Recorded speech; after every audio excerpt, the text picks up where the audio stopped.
Well, I didn't know the back entrance was like this. I hadn't been back here in a very long time.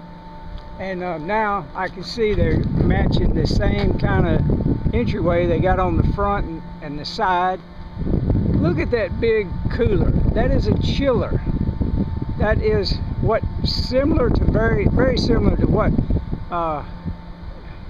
Johnny Morris put over there at the Ozark mill. It's a chiller, and I wish you could hear the loudness. It's loud. I don't remember being close to the one that Johnny put in at the Ozark mill once it started running, but I know it ain't as loud as that. It couldn't be, because it ain't that far away from the main building. Alright, give you a little look at where that's the substation.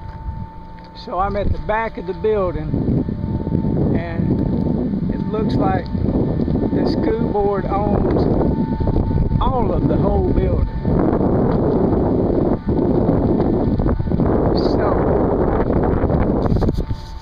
they plan on educating children for a long time. Or I don't know why they would need a big building like this. I really don't.